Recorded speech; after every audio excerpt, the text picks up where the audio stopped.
चलिए बेटा, next is total mechanical energy conservation. हम लास्ट क्लासेस में काइनेटिक एनर्जी और पोटेंशियल एनर्जीज पढ़ रहे थे। अब जो अगला टॉपिक है that is total mechanical energy conservation. सबसे पहली बात तो बेटा यही है कि आखिर टोटल मैकेनिकल एनर्जी का अर्थ क्या है। काइनेटिक एनर्जी और पोटेंशियल एनर्जी के समेशन को बेटा हम टोटल मैकेनिकल एनर्जी कहेंगे। So if someone ask me कि sir what is total mechanical energy, I just mean that it is just simply kinetic energy plus potential energy। Kinetic energy और potential energy का जो summation है बेटा उसी को हम टोटल मैकेनिकल एनर्जी कह रहे हैं। टोटल मैकेनिकल एनर्जी कंजर्वेशन का जो कॉन्सेप्ट है वो क्या है, इसको डिस्कस कर लेते हैं। बेसिकली जो इसकी पहली लाइन है वो आपकी वर्क एनर्जी थ्योरम ही है। मैं सही कहूं तो टोटल मैकेनिकल एनर्जी कंजर्वेशन जो है ये सिर्फ और सिर्फ हमारे वर्क एनर्जी थ्योरम का एक स्पेशल केस है, उससे ज़्यादा कुछ नहीं है। ठीक है, तो मैं बड़ा स्टार्टिंग वहीं से कर रहा हूँ कि हमारा जो वर्क एनर्जी थ्योरम था उसका स्टेटमेंट ये था कि जितने भी फोर्सेस हैं उन सब का जो वर्क डन आएगा वो चेंज इन काइनेटिक एनर्जी के बराबर आएगा। जो भी फोर्सेस हैं बड़ा उसको मैं दो पार्ट्स में डिवाइड कर रहा हूँ। बड़ा work done by internal force plus work done by external force. जो इंटरनल फोर्सेस है मैं उसको भी दो पार्ट्स में डिवाइड कर रहा हूं। Work done by conservative force plus work done by non conservative force plus work done by external agent is equals to change in kinetic energy.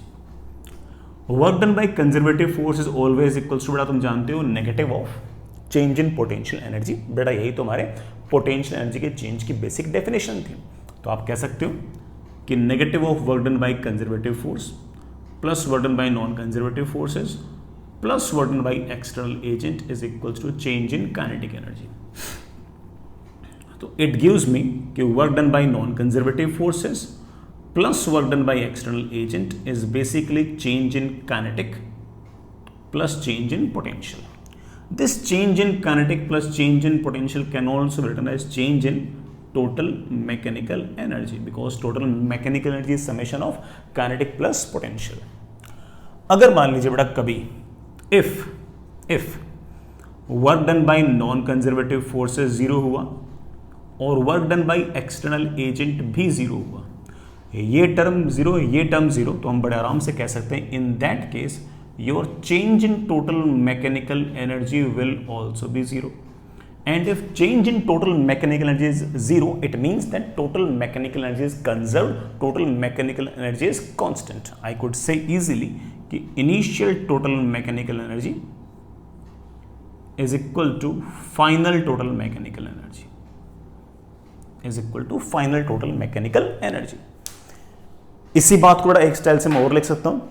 Initial total mechanical energy can be written as, बेटा कैसे लिख सकता हूं इसको, initial kinetic plus initial potential. Final total mechanical energy को बड़े आराम से लिख सकता हूं final kinetic energy plus final potential energy. आप इस तरह से initial kinetic plus final potential को final kinetic plus final potential के बराबर कर सकते हो, लेकिन सिर्फ तब कर सकते हो जब आपके नॉन कंजर्वेटिव फोर्सेस का वर्क डन 0 हो और आपके एक्सटर्नल एजेंट्स का work done 0। In that case you can say कि initial kinetic plus initial potential is equals to final kinetic plus final potential. इसको मैं ऐसे भी लिख सकता हूं बेटा, U initial minus U final is equals to K final minus K initial. इसको ऐसे बोल सकता हूं मैं कि it is basically loss in potential energy is basically gain in kinetic energy. कि अगर टोटल मैकेनिकल एनर्जी कांस्टेंट है, इस बात का अर्थ ये हुआ कि जरूर जितनी पोटेंशियल एनर्जी घटी होगी उतनी ही काइनेटिक एनर्जी बढ़ी होगी। या दूसरे शब्दों में कहूं तो ऐसे बोल सकता हूं कि loss in kinetic is equals to gain in potential depending on situation, depending on of course situation. तो बड़ा ये हमारे पास सारी की सारी कहानी है। ये हमारा टोटल मैकेनिकल एनर्जी कंजर्वेशन का बेसिक कॉन्सेप्ट है। इसको हम चाहें तो थोड़ा वर्ड्स में भी लिख सकते हैं।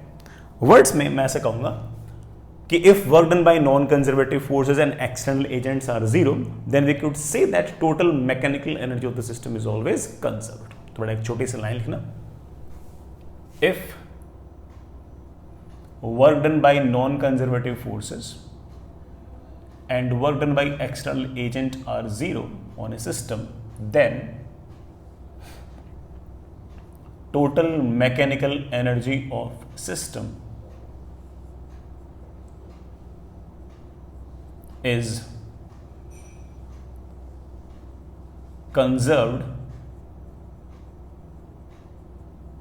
or constant. This is known as your total mechanical energy conservation. But this is your total mechanical energy conservation. Fair enough? बड़ा हमारे अच्छा एक बात और, इस पूरी कहानी को देखकर ना जो भी समझदार बच्चा होगा, जो हर बात को बहुत ही बेसिक से सोच रहा होगा, वो ये कह रहा होगा कि सर इस पूरी की पूरी टोटल मैकेनिकल एनर्जी कंजर्वेशन की सबसे पहले लाइन ही हमारी वेट है, मतलब वर्क एनर्जी थ्योरम है। तो सर इसका मतलब ये जो टोटल मैकेनिकल एनर्जी कंजर्वेशन है, ये तो एक तरह से वर्क एनर्जी थ्योरम का स्पेशल केस है। सर वर्क एनर्जी थ्योरम तो हमेशा लगेगी, और ये वर्क एनर्जी थ्योरम का वो स्पेशल केस है जो सिर्फ तब एप्लीकेबल होगा जब नॉन कंजर्वेटिव फोर्सेस और एक्सटर्नल एजेंट्स के वर्क डन 0 होगा। थोड़ा बिल्कुल कह सकते हो इस बात को। तो ऐसा मत सोचना कि बेटा कि टोटल मैकेनिकल एनर्जी कंजर्वेशन के कॉन्सेप्ट से हम कोई नए टाइप ऑफ क्वेश्चंस को कर पाएंगे। जिन टाइप ऑफ क्वेश्चंस को हम बेटा total mechanical energy work energy theorem से कर रहे थे, उन्हीं सवालों को बेटा हम टोटल मैकेनिकल एनर्जी कंजर्वेशन से भी करेंगे। और जो सवाल ऐसे थे वर्क एनर्जी थ्योरम के अंदर जिसमें फ्रिक्शन का वर्डन था, एयर रेजिस्टेंस का वर्डन था, वो तो बेटा इस टोटल मैकेनिकल एनर्जी कंजर्वेशन से हो ही नहीं सकते, क्योंकि बेटा आपको मैंने बता दिया कि total mechanical energy conservation theorem तो सिर्फ तभी लगेगी जब नॉन कंजर्वेटिव फोर्सेस और एक्सटर्नल एजेंट्स का वर्डन 0 होगा। फेयर इनफ, बात बन जाएगी बेटा अपनी। तो चलिए आगे चलते हैं बेटा। अब इसी बात का यूज करके बेटा अपन सवाल करते हैं, सारी बातें सोचते हैं। आई होप बेटा आपको अच्छा लगेगा। सुनिएगा, हम बेटा चाहें तो कुछ सवाल वो भी कर सकते हैं जो हमने वर्क एनर्जी थ्योरम वगैरह से भी किए थे, वो अपनी मर्जी बेटा, ठीक है। तो कुछ सवाल हम रिपीटेटिवली भी कर सकते हैं। जैसे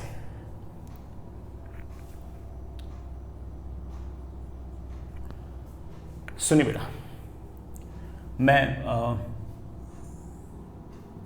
उसी सवाल से शुरुआत कर रहा हूं बेटा जो अपन ने वर्क एनर्जी थ्योरम में किया था। बेटा ग्राउंड से किसी h हाइट ऊपर से हमने किसी बॉल को u वेलोसिटी से फेंक दिया हॉरिजॉन्टल से एंगल थीटा। ये बॉल बड़ा चलते चलते चलते चलते नीचे आती है और ग्राउंड से टकराती है। ग्राउंड से बेटा किसी न किसी वेलोसिटी से टकराएगी। बेटा किस वेलोसिटी से टकराएगी? बेटा लेट्स दैट इज v। हमें v निकालनी है। ये हम बेटा v 2 बार पहले भी निकाल चुके हैं। एक बार बेटा अपन काइनेमेटिक्स में निकाल चुके हैं, एक बार बेटा अपन लोग वर्क एनर्जी थ्योरम निकाल के लगा चुके हैं। अब बेटा हम of course total mechanical energy conservation करने वाले हैं।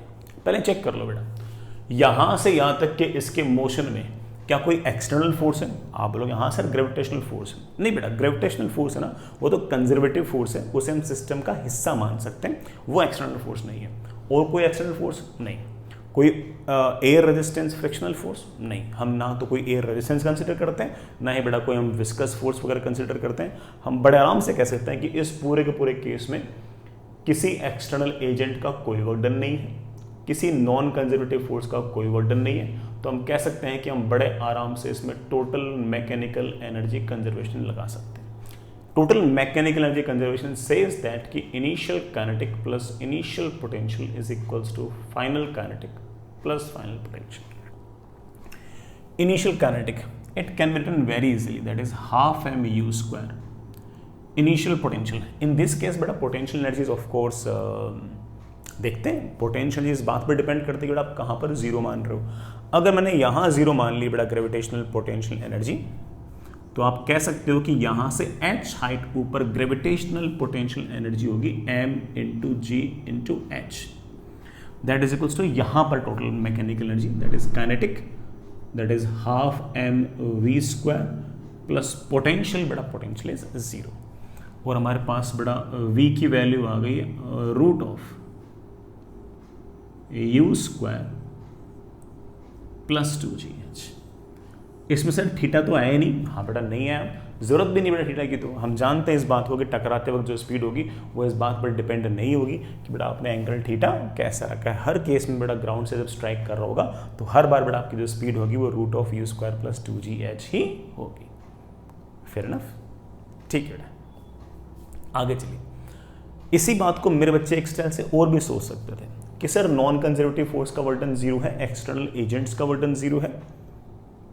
सर आपने initial kinetic plus initial potential is equals to final kinetic plus final potential कर दिया। सर अच्छी बात है, सर इसको एक स्टाइल से और लिख सकते हैं, यहाँ से बॉल नीचे आ रही है, मतलब ग्रेविटेशनल पोटेंशियल घट रही है, एंड वी कुड से कि loss in gravitational potential energies of course loss in gravitational potential energies of course increase in kinetic energy. तो यू कुड से कि इसको एक स्टाइल से और बोल सकता हूँ कि loss in potential energy is basically gain in kinetic energy. जितना अब कितना पोटेंशियल एनर्जी घटा है बेटा, मेरे ख्याल से पोटेंशियल एनर्जी यहाँ से यहाँ घटी है mgh। जो पोटेंशियल एनर्जी घटी है बेटा उतनी ही काइनेटिक एनर्जी बढ़ी है।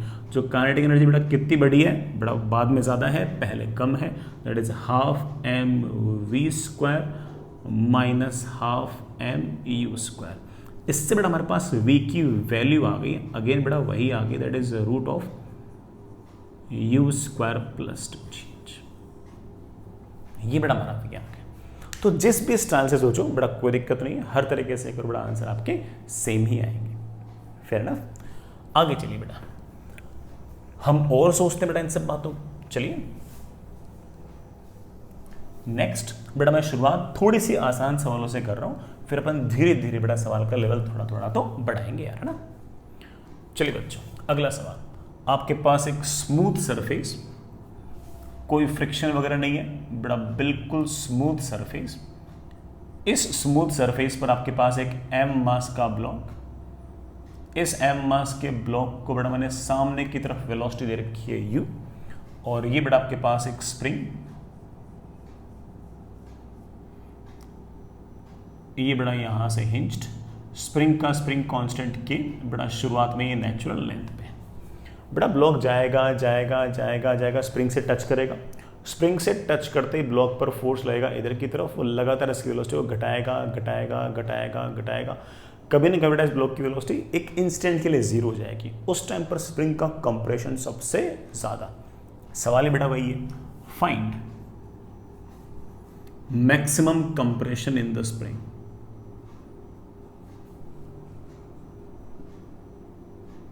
अब ऐसा नहीं कि बेटा ये वाला सवाल सिर्फ और सिर्फ टोटल मैकेनिकल एनर्जी कंजर्वेशन से ही होगा, ये बड़ा सवाल अगर आप वेट लगाओगे तब भी हो जाएगा, कोई दिक्कत नहीं है। बट बेटा हम प्रैक्टिस किसकी कर रहे हैं, टीएमएसी कर रहे हैं। तो चलिए बेटा ट्राई कीजिए।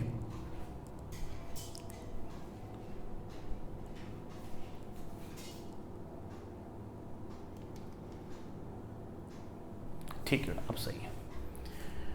हाँ बेटा करते हैं। हमने देखा इस बात को कि कहानी क्या है कि ये m मास का ब्लॉक आया और जैसे स्प्रिंग को टच किया, स्प्रिंग ने धक्का लगाया बाहर की तरफ और इसकी वेलोसिटी लगातार घटेगी घटेगी घटेगी। कभी ना कभी कहानी ऐसी होगी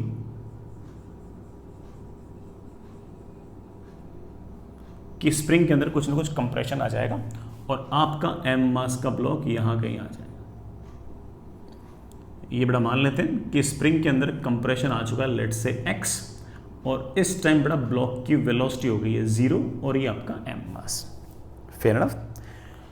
अब यहां से यहां तक हम जानते हैं कि कौन से फोर्सेस लग रहे हैं। ग्रेविटेशनल फोर्स लग रहा है, कंजर्वेटिव है, कोई दिक्कत नहीं है। नॉर्मल फोर्स एक्सटर्नल है लेकिन उसका वर्क डन नहीं है, क्योंकि नॉर्मल फोर्स लग रहा है ऐसे, ब्लॉक का डिस्प्लेसमेंट है ऐसे। स्प्रिंग फोर्स है वो भी कंजर्वेटिव है, तो कोई नॉन कंजर्वेटिव फोर्स नहीं है। एक एक्सटर्नल फोर्स नॉर्मल जरूर है लेकिन उसका वर्क डन 0 है। तो आप कह सकते हो कि सर अगेन हमारे इस पूरी की पूरी सिचुएशन में एक्सटर्नल एजेंट्स का वर्क डन भी 0 है और नॉन कंजर्वेटिव फोर्स तो है ही नहीं, तो उसका वर्क डन भी ऑफ कोर्स 0 है। हम इस ब्लॉक की यहां से लेकर यहां तक टोटल मैकेनिकल एनर्जी कंजर्वेशन लगा सकते हैं।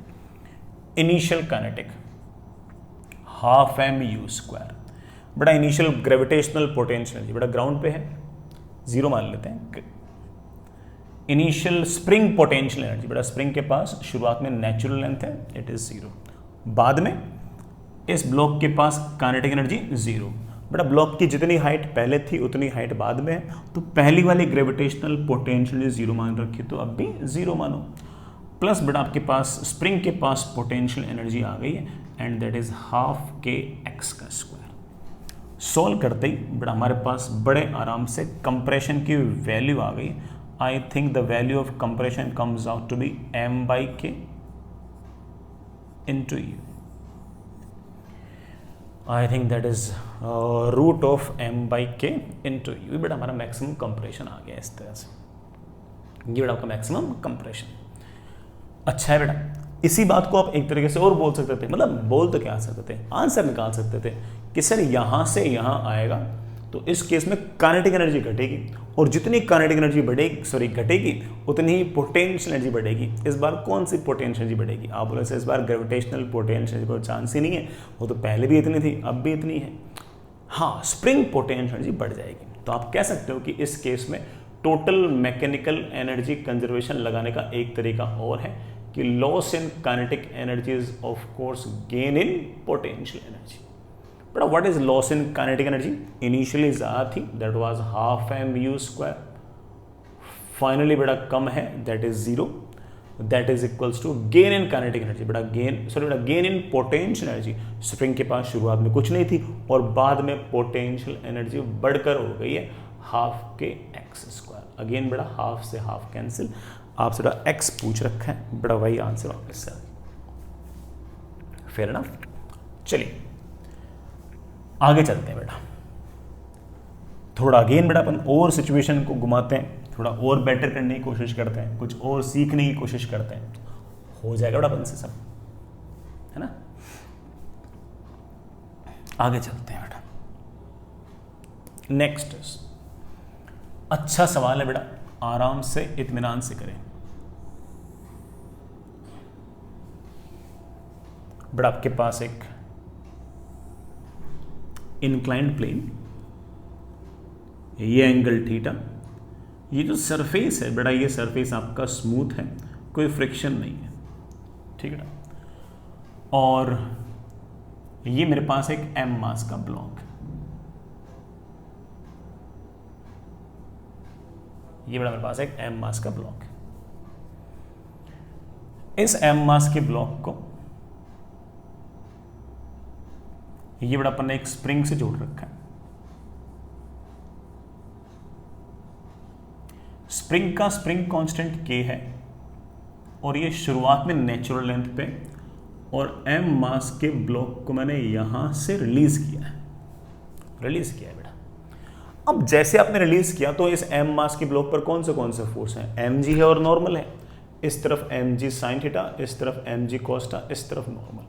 इस तरफ जो mg sin थीटा आया है, इसके कारण भाई m मास का ब्लॉक आगे आएगा। जैसे आगे आएगा स्प्रिंग फोर्स लगाएगी पीछे, mg sin थीटा नीचे।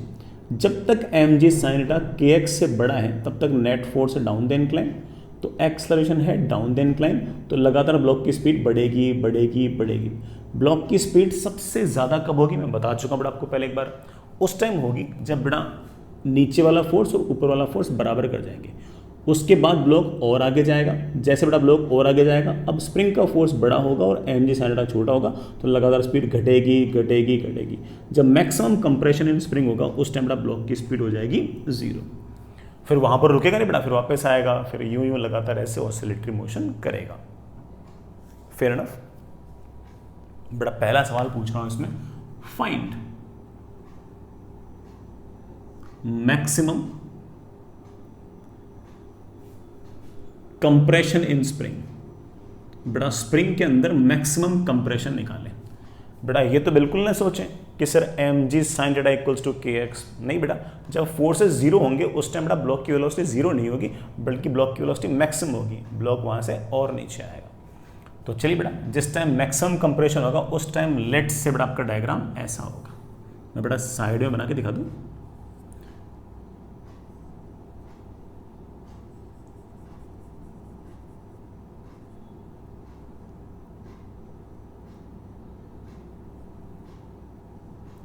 बेटा जिस टाइम पर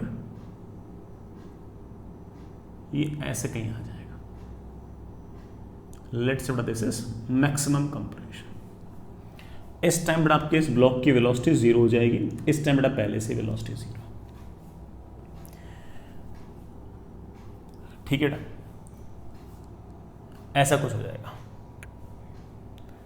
हम जानते बेटा हम क्या करने वाले हैं इसके अंदर, हम यही करने वाले बेटा loss in potential equals to gain in kinetic, या फिर बेटा initial kinetic plus initial potential equals to final kinetic plus final potential. तो हम ऐसा कह सकते हैं कि बेटा पूरे केस में हम फिर से टोटल मैकेनिकल एनर्जी कंजर्वेशन लगा सकते हैं।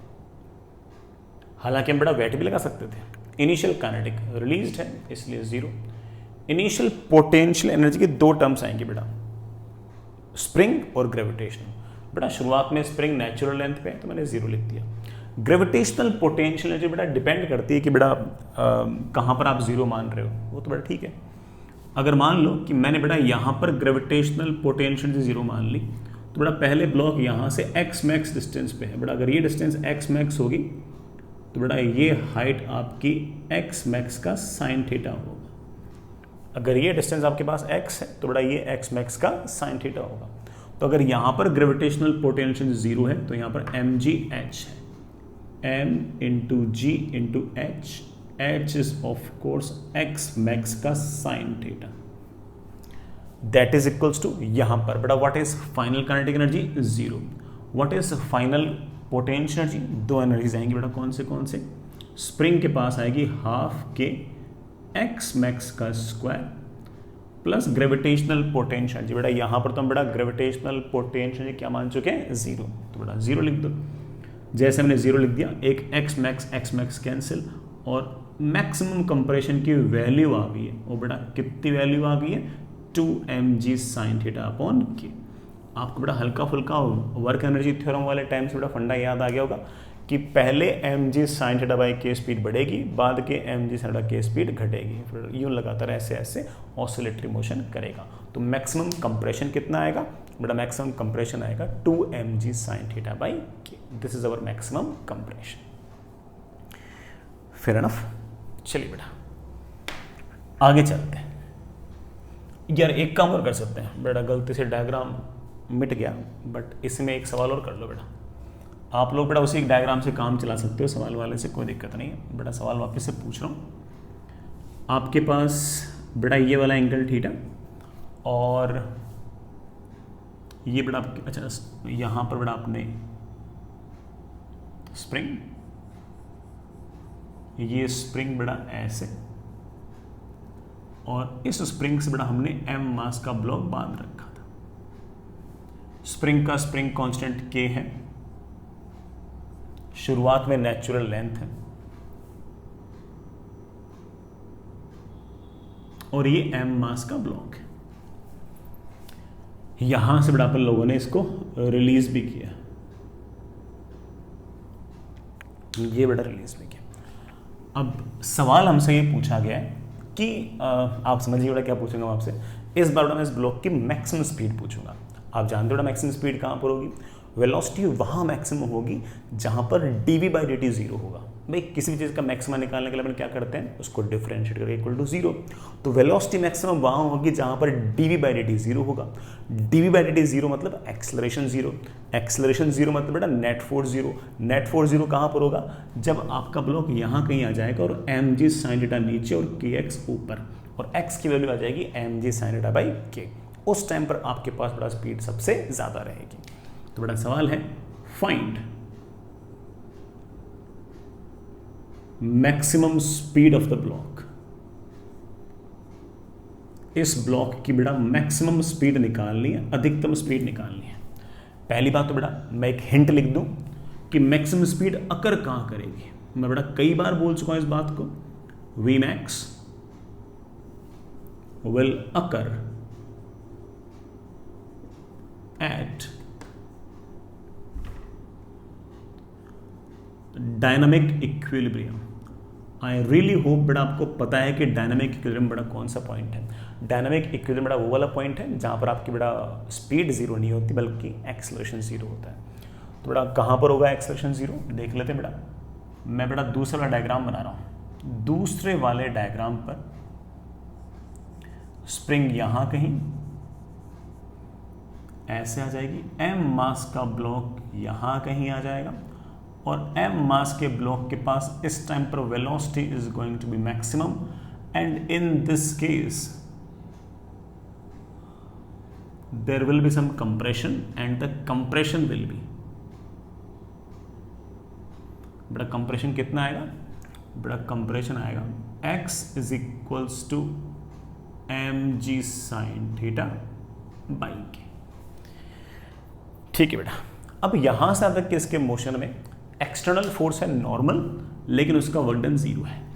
ग्रेविटेशनल फोर्स और spring force as we know that बेटा वो कंजर्वेटिव है, तो हम बड़े आराम से टोटल मैकेनिकल एनर्जी कंजर्वेशन कर सकते हैं। ग्रेविटेशनल पोटेंशियल एनर्जी में कहीं ना कहीं जीरो माननी होती, बड़ा हम यहाँ जीरो मान लेते हैं। ये ब्लॉक बड़ा ऑफ कोर्स यहाँ से थोड़ा सा ऊपर है, कितना ऊपर है तो आप बोलोगे सर ये डिस्टेंस x है, तो ये डिस्टेंस आपके पास x का साइन थीटा, ठीक है। यहां से यहां तक जैसे मैंने कहा कि बेटा मेरा TMEC लगाने का मूड है, वी कुड से कि initial kinetic plus initial potential is equals to final kinetic plus final potential. यहां से रिलीज किया गया है initial kinetic energy zero, initial potential दो होंगे, स्प्रिंग की और ग्रेविटेशनल। स्प्रिंग तो नेचुरल लेंथ में थी जीरो, ग्रेविटेशनल होगी m इंटू जी इंटू एच। बेटा h की वैल्यू को आप लिख सकते हो x का sine theta, that is M ji sine theta by k का भी sine theta, that is equals to final kinetic energy. बेटा final kinetic energy is half M v max का square plus final potential energy. यहां पर आपके पास spring potential energy होगी half k compression का स्क्वायर। बेटा compression is of course x की value is obviously m ji sine theta by k का square, and gravitational potential energy हम यहां पर जीरो मान ही चुके थे। बड़ा देखना m square g square sine square theta upon two k, छोटा उधर गया तो मेरे पास आ गया m square g square sine square theta upon two k. बड़ा उधर से भी m square g square sine upon two k is equals to half M v max का स्क्वायर। बड़ा m से m निपट गया, हाफ से बड़ा हाफ निकल गया, और v मैक्स की जो वैल्यू है बड़ा हमारे पास बड़े आराम से आ गई। कितनी आ गई बेटा, मेरे ख्याल से आ गई है root m by k g sine theta. This is the maximum speed of the block. ऐसा नहीं कि बड़ा ये सिर्फ और सिर्फ टोटल मैकेनिकल एनर्जी कंजर्वेशन से ही होता, इस तरह का बड़ा आंसर हम लोग वेट से भी निकाल चुके थे। तो बड़ा अपनी मर्जी है, चाहे जैसा अच्छा लगे आपको ऐसा कर सकते हो, कोई दिक्कत नहीं आनी चाहिए। ठीक है ना, आगे चलते हैं। नेक्स्ट एक और करते हैं बेटा, एक और करते हैं, मजा आएगा। चलिए बच्चों, नेक्स्ट इज लाइक दिस। बेटा आपके पास एक स्मूथ वर्टिकल रॉड है बेटा, बट आपके पास ये एक स्मूथ वर्टिकल रॉड है, और यहां बड़ा आपके पास हिंज है, और हिंज से रॉड तक की जो डिस्टेंस है बेटा वो L है, परपेंडिकुलर डिस्टेंस L। और ये हिंज, ये स्प्रिंग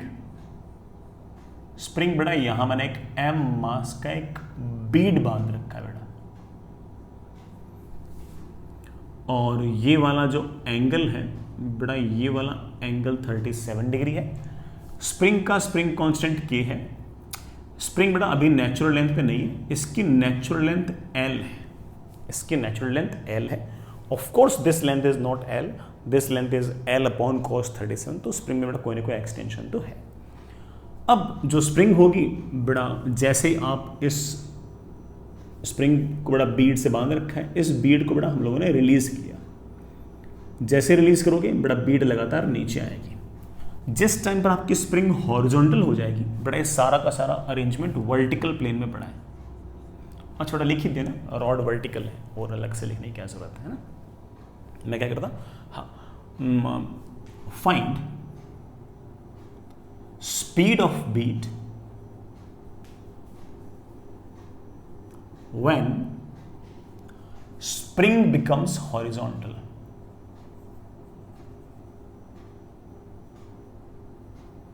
जब स्प्रिंग हॉरिजॉन्टल हो जाएगी उस टाइम पर आपकी इस बीड की स्पीड निकाल लेंगे। आपके पास ये स्प्रिंग, इसके साथ बड़ा ये बीड, और इस टाइम पर इसके पास कुछ ना कुछ स्पीड होगी, जरूर निकालेंगे बेटा, आराम से निकाल लेंगे ना। अच्छा एक चीज देखना, बीड जब रास्ते में कहीं भी होगी ऐसे मान लीजिए, तो इस बीड पर कौन से फोर्सेस हैं? आप बोलोगे सर नीचे की तरफ mg आएगा, स्प्रिंग अपनी तरफ किसी न किसी टेंशन से खींचेगा, दैट टेंशन इज kx। अगर मान लो कि ये वाला एंगल थीटा, तो ये वाला एंगल भी थीटा। इस थीटा के दो कंपोनेंट, इस टी के दो कंपोनेंट आएंगे। इस टी कॉस थीटा के कारण ये बीड जाना चाहेगा लेफ्ट, इस टी कॉस थीटा के कारण बीड जो है वो इधर आना चाहेगा। बीड बेटा जैसे इधर आना चाहेगा तो वैसे ये रोड एक नॉर्मल लगा देगा ऐसे, ये यूं आना चाहेगा तो बेटा ये बीड मान लो बेटा, और ये बीड ऐसे रोड में फंसी हुई है, तो ये जैसे इधर आना चाहेगा तो रोड उस पर नॉर्मल लगा देगा ऐसे, तो नॉर्मल लग जाएगा ऐसे। तो नॉर्मल और टेंशन का कॉस थीटा तो बैलेंस कर जाएगा, टी का साइन थीटा और mg दोनों नीचे, वो लगातार इसकी स्पीड को बढ़ाएंगे। इस टाइम पर जो स्पीड है बेटा हमसे पूछी गई है, चेक करो कि कौन से फोर्सेस हैं। आप बोलोगे सर बीड पर 3 फोर्स हैं, ग्रेविटेशनल, कंजर्वेटिव है, कोई चिंता करने की जरूरत नहीं है। स्प्रिंग फोर्स कंजर्वेटिव है, कोई चिंता करने की जरूरत नहीं है। नॉर्मल एक एक्सटर्नल फोर्स है जो रॉड ने लगाया है इस बीड के ऊपर, बट इसका कोई वर्क डन नहीं है, क्योंकि नॉर्मल लग रहा है आपका हॉरिजॉन्टल डायरेक्शन में और डिस्प्लेसमेंट सारे के सारे हैं वर्टिकल डायरेक्शन में, तो इसका वर्क डन आपका 0 है। सर फ्रिक्शन, बेटा फ्रिक्शन इसलिए नहीं है क्योंकि आपकी बेटा रॉड सारी की सारी स्मूथ है, तो कोई एक्सटर्नल एजेंट नहीं जिसका वर्क डन हो, कोई नॉन कंजर्वेटिव फोर्स नहीं है। सो वी कुड से कि we could easily apply total mechanical energy conservation. Total mechanical energy conservation लगाने के लिए हमें बेटा किसी न किसी पॉइंट पर ग्रेविटेशनल पोटेंशियल 0 माननी चाहिए। मैंने बेटा यहां पर ग्रेविटेशनल पोटेंशियल 0 मान ली है। चलिए, मेरा ये लिखने का मन है कि initial kinetic plus initial potential is final kinetic plus final potential. Initial kinetic बेटा रिलीज किया गया 0, इनिशियल पोटेंशियल एनर्जी कितना ऊपर से आया बेटा, ये अगर L है, ये अगर 37 है, तो ये हाइट हो गई L का tan 37। ये जो हाइट है बेटा ये हो गई L का tan 37, दैट इज 3L/4। तो ग्रेविटेशनल पोटेंशियल एनर्जी आ गई mgh। बेटा h को मैं लिख सकता हूं 3L/4 प्लस बेटा स्प्रिंग के पास भी पोटेंशियल एनर्जी हाफ के एक्सटेंशन का स्क्वायर। What's the extension? सुनना बेटा, नेचुरल लेंथ स्प्रिंग की L है और इस टाइम पर लेंथ L नहीं बेटा, इस टाइम पर लेंथ है L upon cos 37। cos 37 is I think 4/5। अभी बेटा इसकी लेंथ है 5L/4, एक्चुअल लेंथ है L, अभी लेंथ है 5L/4, तो ऑफ कोर्स बेटा इसका एक्सटेंशन आ गया शुरुआत में 5L/4 minus L, that is L/4। तो शुरुआत में आपके पास स्प्रिंग पोटेंशियल एनर्जी है हाफ के एक्सटेंशन का square. Fair enough, that is equals to final kinetic energy. बेटा final kinetic energy is half mv²। Final gravitational potential energy 0, because बेटा हमने यहीं पे 0 मान रखी थी। और फाइनल स्प्रिंग पोटेंशियल एनर्जी बेटा नेचुरल लेंथ पे आ गई बेटा स्प्रिंग, और अगर नेचुरल लेंथ पे आ गई तो बेटा उसकी पोटेंशियल एनर्जी तो 0 आएगी। इससे हम बड़े आराम से बेटा v को निकाल सकते हैं। बेटा v को निकालना हो तो बेटा मैं लिख सकता हूँ v² इज इक्वल्स टू बेटा 2 ऊपर गया तो 3mgl, m से बेटा m कैंसिल हो जाएगा तो 3gl/2 plus half cancel kl²/4m।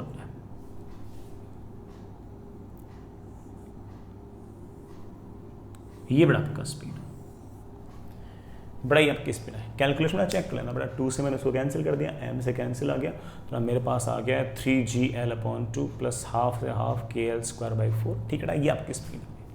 क्या आपके इसमें, ठीक है ना। अगेन ये वाला सवाल बेटा बड़े आराम से वेट वगैरह से भी कर सकते थे, कोई दिक्कत नहीं थी। चलिए बच्चों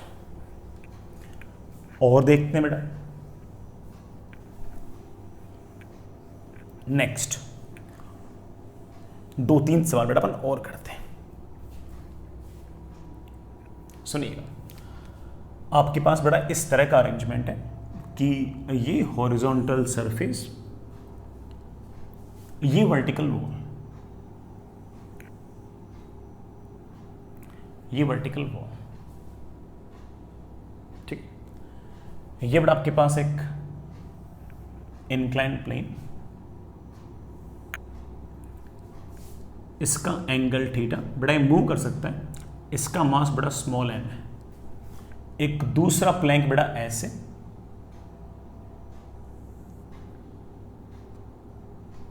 दूसरा प्लैंक बेटा ऐसे, मैं इसका नाम निकाल दूं A, इसका नाम निकाल दूं बेटा B।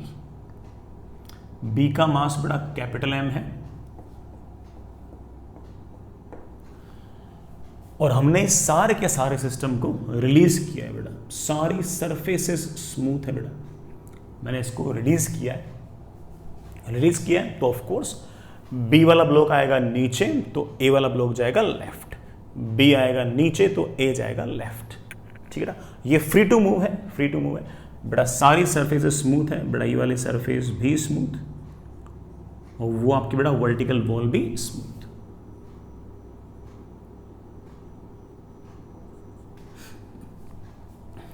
Fair enough. Find speed of block A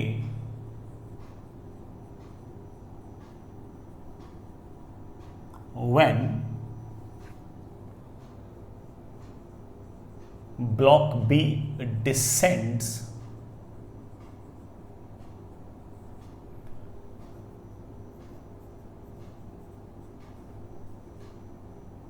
by distance h। B वाला ब्लॉक जब h डिस्टेंस नीचे आएगा बेटा, B वाला ब्लॉक h डिस्टेंस नीचे आएगा तब A वाले ब्लॉक की स्पीड कितनी है बेटा, हमसे सवाल में ये पूछा गया है। करेंगे बेटा, बिल्कुल करेंगे। एक काम करते बेटा, डायग्राम बनाते हैं वापस से, है ना बेटा, थोड़ी जगह चाहिए, मैं इस सवाल को मिटा रहा हूँ यार, I hope you won't mind. मुझे बेटा ये वाली जगह भी चाहिए, सारी जगह चाहिए मेरे को। तो ये हॉरिजॉन्टल सरफेस, ये वर्टिकल वॉल, थोड़ी देर में कहानी ऐसी हो जाएगी कि आपका बी वाला जो ब्लॉक है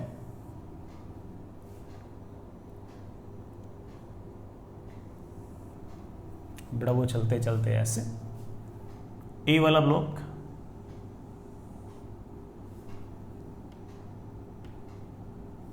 ये बेटा ऐसे, ये ए वाला ब्लॉक।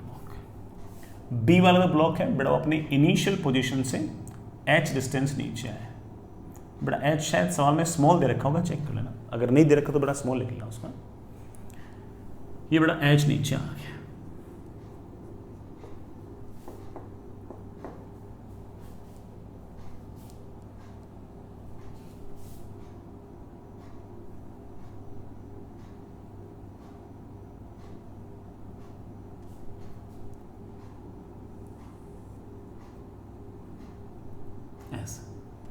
ठीक है। ये वाला एंगल बेटा थीटा।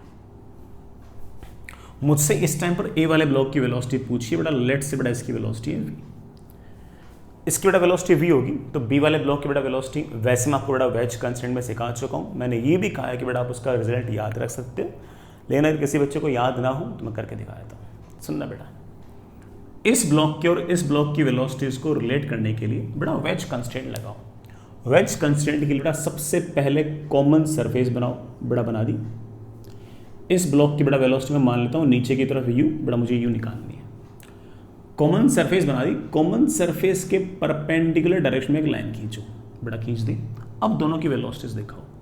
इस बड़े वाले ब्लॉक के पास वेलोसिटी है बेटा इस तरफ v, और छोटे वाले ब्लॉक के पास बेटा वेलोसिटी है इस तरफ ही u। ये वाला एंगल थीटा तो ये 90 माइनस थीटा, बेटा ये वापस से थीटा, ये वाला एंगल थीटा तो ये वाला एंगल थीटा, तो ये वाला of course angle 90 minus theta. मैंने आपको सिर्फ उसे भी कह रखा है कि कॉमन सरफेस के परपेंडिकुलर डायरेक्शन में किसी प्रकार की कोई रिलेटिव वेलोसिटी नहीं होनी चाहिए। इसका मतलब इस लाइन के लोग दोनों की वेलोसिटी सेम होनी चाहिए। तो बी वाले ब्लॉक के पास इस तरफ वेलोसिटी है u cos थीटा और ए वाले ब्लॉक के पास इस तरफ वेलोसिटी है v का साइन थीटा। तो u को आप बड़े आराम से लिख सकते हो v sine theta upon cos theta, बेटा that is v tan theta. Fair enough. तो इसकी वेलोसिटी अगर v है तो बेटा इसकी वेलोसिटी आपकी v tan थीटा है। जिन बच्चों को बेटा पहले से ही रिजल्ट याद हो ना वो बेटा डायरेक्ट लगा सकते हैं यार, ठीक है बेटा। मैंने आपको न्यूटन्स लॉज ऑफ मोशन में ये सब सिखा रखा है। मैंने सिखाते वक्त कहा भी था कि बेटा अगर आपको लगे कि बहुत टफ है तो याद कर लो, कोई बहुत बड़ा टास्क तो बेटा ये है नहीं। तो आप में से हो सकता है कुछ बच्चों ने याद भी कर लिया हो, तो कोई इसमें दिक्कत नहीं, ठीक है। मुद्दे पे आते हैं बेटा, कौन से फोर्सेस हैं, mg है और नॉर्मल है। बस mg कंजर्वेटिव फोर्स है, कोई चिंता वाली बात नहीं है। इसका मास स्मॉल m है, इसका मास कैपिटल है। कुछ नॉर्मल्स हैं, इस वॉल ने एक नॉर्मल लगाया ऐसे, लेकिन उसका कोई वर्डन है नहीं बेटा, क्योंकि नॉर्मल फोर्स है ऐसे और point of application of force का डिस्प्लेसमेंट है ऐसे। जमीन का भी एक नॉर्मल है, लेट्स से बेटा एन डैश, वो एन डैश है u, बेटा वेज के पास वेलोसिटी है u, एंगल है बेटा कितना 90, उसका वर्डन भी 0। इन दोनों के बीच में एक नॉर्मल फोर्स लग रहा है बेटा ऐसे, नॉर्मल फोर्स लग रहा है ऐसे। मैं इसको ऐसे दिखा दूं कि this is let's say N double dash, वही नॉर्मल फोर्स इस पर ऐसे एन डबल डैश, ठीक है। इस नॉर्मल का बड़े वाले ब्लॉक पर वर्डन आएगा और वो पॉजिटिव आएगा, पॉजिटिव आएगा। चेक करो कैसे, नॉर्मल फोर्स है ऐसे, वेलोसिटी है ऐसे, दोनों के बीच में एंगल है एक्यूट, एक्यूट एंगल, तो पावर बेटा पॉजिटिव, तो वर्डन पॉजिटिव। इसको देखो बेटा, इस पर नॉर्मल है ऐसे और इस ब्लॉक की बेटा वेलोसिटी है ऐसे, दोनों के बीच में एंगल है ऑब्ट्यूज, तो ऑफ कोर्स पावर नेगेटिव आएगा। इस पर पावर पॉजिटिव, इस पर पावर नेगेटिव, इस पर वर्डन पॉजिटिव, इस पर वर्डन नेगेटिव। इस पर एक्सटर्नल एजेंट का वर्डन आ गया है, किस पर बेटा, कैपिटल ए पर एक्सटर्नल एजेंट का वर्डन आ गया है। मैं कैपिटल ए की टोटल मैकेनिकल एनर्जी कंजर्व नहीं कर सकता, नहीं कर सकता, बल्कि बच्चे बोलेंगे sir total mechanical energy conserve है भी नहीं इसकी, में दिख भी रहा है।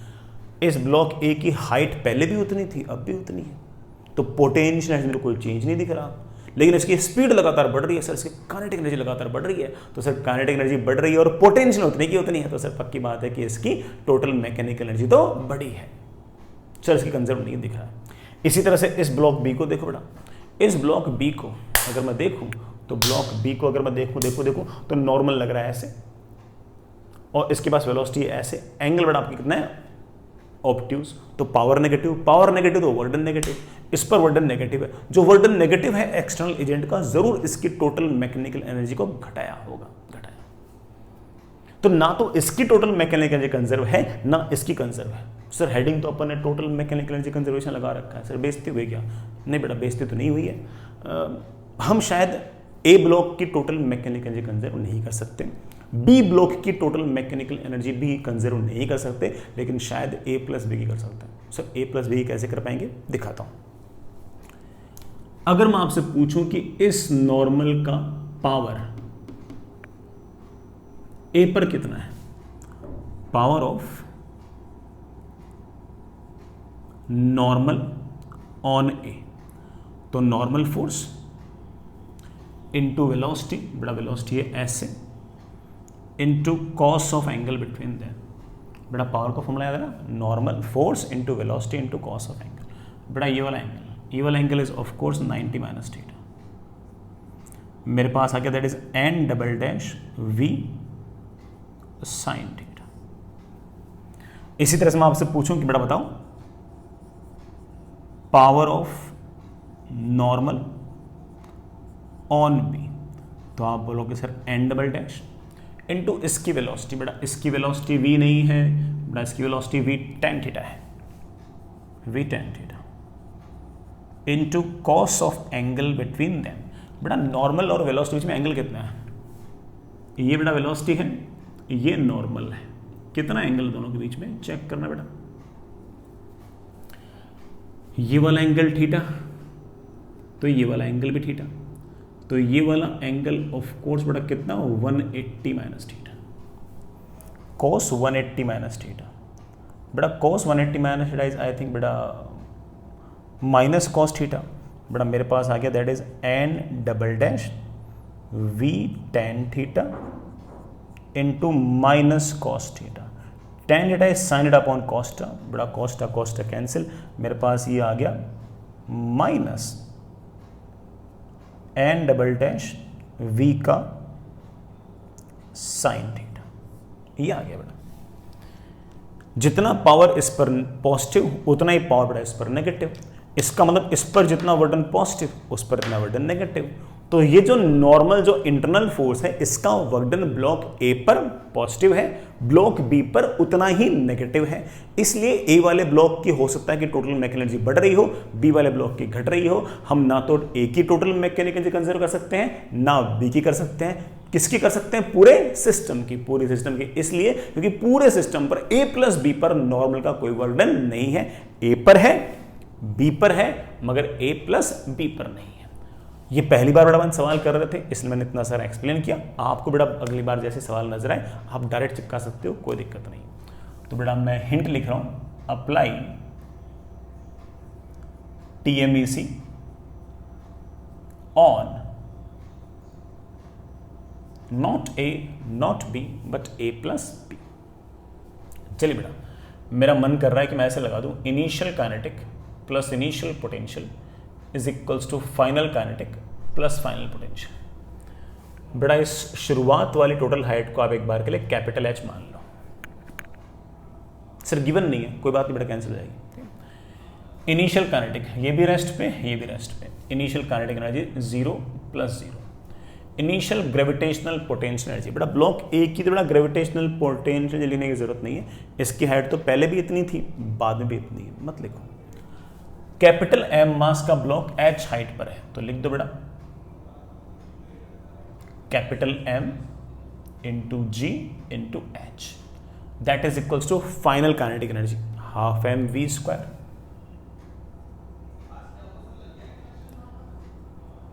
प्लस हाफ कैपिटल M, उसकी स्पीड कितनी बेटा v नहीं है v tan theta plus gravitational potential. बेटा इसकी लिखने की जरूरत नहीं बेटा, इसकी हाइट पहले भी उतनी थी बाद में उतनी है। इसकी हाइट बेटा कितनी हो गई है, इसकी height total height capital H थी, ये स्मॉल h है तो बेटा एक capital H minus small h। तो ये वाली हाइट बेटा हम लिखना जानते हैं that is capital H minus small h।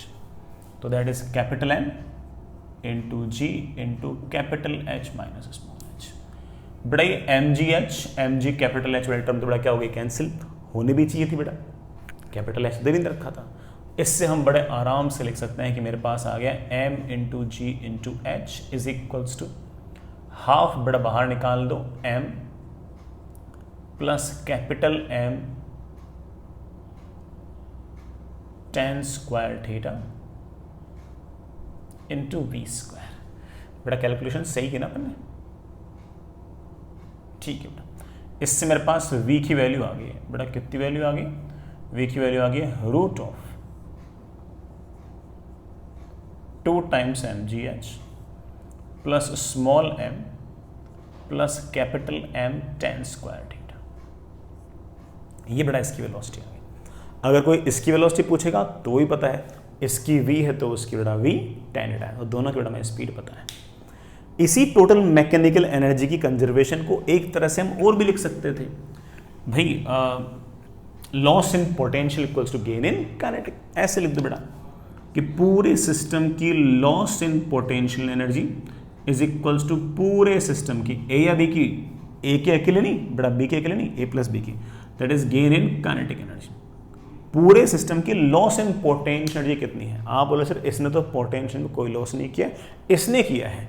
ये कुल मिलाकर एच हाइट नीचे है, इसने जरूर किया है। कितना पोटेंशियल एनर्जी का लॉस है, mgh। ये कहाँ गया है, गेन इन काइनेटिक। इसकी काइनेटिक एनर्जी कितनी बड़ी है, इसकी कितनी बड़ी है, इसकी कितनी बड़ी है, इसकी बड़ी है half small m v square, उसकी बड़ी है हाफ कैपिटल M स्पीड का square, that is v square tan square theta. कैसे लिख रहे हो बेटा, दोनों केस में आपके आंसर से एग्जैक्टली सेम आएंगे, बिल्कुल से। ठीक है बेटा, आगे चलते हैं, आगे बढ़े बेटा। नेक्स्ट, इस तरह से बेटा हमारे पास कुछ सवाल हो सकते हैं बेटा, हमसे ये सारे के सारे इस टाइप के सवाल अपन लोगों से बनने चाहिए। ठीक है बच्चों, नेक्स्ट एक सवाल और,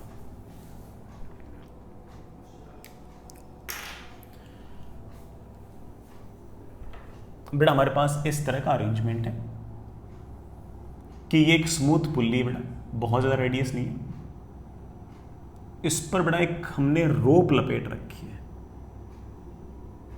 बेटा, स्ट्रिंग नहीं बोला मैंने बेटा, इसको रोप बोला है।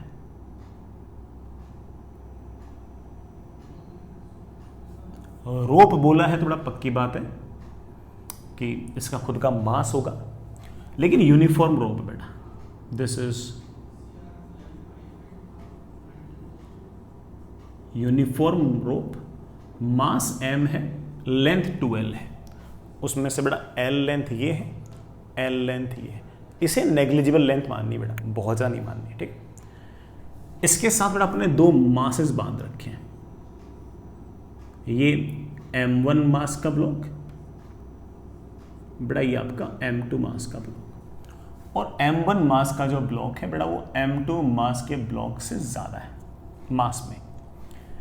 ठीक है ना, और ये जो पोजीशन है बेटा मैंने यहां से इसको रिलीज कर दिया, ये जो बेटा गिवन पोजीशन है इससे मैंने पूरे सिस्टम को रिलीज कर दिया। You know it very well कि बेटा m1 मास का ब्लॉक नीचे आएगा, m2 मास का ब्लॉक ऊपर जाएगा, लेकिन अगर हमने कोई बेटा सिंपल एटवुड मशीन के फॉर्मूले अगर याद कर रखे हैं तो वो फॉर्मूले यहाँ पर बेटा वैलिड नहीं होंगे, क्योंकि ये आपकी जो रोप है ये मासलेस नहीं है, इसके पास मास है, और हमने जो सारे फॉर्मूले याद कर रखे हैं वो तो मासलेस स्ट्रिंग वाले फॉर्मूले याद कर रखे हैं, इसका हमने कोई फॉर्मूला याद नहीं किया, कोई बात नहीं।